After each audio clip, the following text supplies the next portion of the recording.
ഗ്രാമപഞ്ചായത്തിലെ ചീപ്പുങ്ങൽ തോടിന്റെ നവീകരണവും സ്മാർട്ട് അംഗനവാടിയുടെ ഉദ്ഘാടനവും block panchayat president Anwar Ali നിർവഹിച്ചു.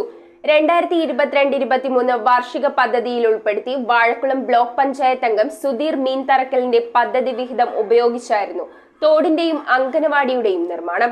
എടത്തല ഗ്രാമപഞ്ചായത്ത് 20-ാം വാർഡിലാണ് 2022-23 വാർഷിക പദ്ധതിയിൽ ഉൾപ്പെടുത്തി വാഴക്കുളം ബ്ലോക്ക് പഞ്ചായത്ത് അംഗം സുധീർ മീൻതറക്കലിന്റെ പദ്ധതി വിഹിതം ഉപയോഗിച്ച് നിർമ്മിച്ച ചീപ്പുങ്ങൽ തോടിന്റെ നവീകരണവും സ്മാർട്ട് അംഗൻവാടിയുടെ ഉദ്ഘാടനവും ബ്ലോക്ക് പഞ്ചായത്ത് പ്രസിഡന്റ് അൻവർ അലി നിർവഹിച്ചത്. ബ്ലോക്ക് പഞ്ചായത്ത് മെമ്പർ സുധീർ മീൻതറക്കൽ അധ്യക്ഷനായി. ഒരു വ്യക്തിയുടെ ജീവിതത്തിലെ ഏറ്റവും പ്രധാനപ്പെട്ട ഘടകമാണ് വിദ്യാഭ്യാസം. അതിന്റെ ആദ്യ ചവിട്ടുപടിയാണ് അംഗനവാടി എന്നുള്ളത്. അതിനാൽ വാർഡിലെ അംഗനവാടി പ്രവർത്തനങ്ങൾ അടിസ്ഥാന സൗകര്യങ്ങൾ ഒരുക്കുന്നതിനും പ്രത്യേക ശ്രദ്ധ നൽകാറുണ്ടെന്നും വാർഡ് മെമ്പർ ഷിബു പള്ളിക്കുടി പറഞ്ഞു. Block panchayat Gandhinagar division member Abida Sharif, Imam Nawawi Islamic Academy chairman Ibrahim Saqafi, MLSP staff Shobha MT, Vyapari Vyavasaya Samithi Aluva area president KM Jude, anganwadi worker Seenath KP തുടങ്ങിയവർ സംസാരിച്ചു. News bureau, Aluva. Kopparambil Ayurvedic Hospital and Research Centre. ഉഴിച്ചിൽ, lumbar spondylitis, cervical spondylitis, disc bulging കൊണ്ടുണ്ടാവുന്ന ബുദ്ധിമുട്ടുകൾ എന്നിവ ചികിത്സിക്കാൻ വിദഗ്ധരായ ഡോക്ടർമാർ. കൊപ്പറമ്പിൽ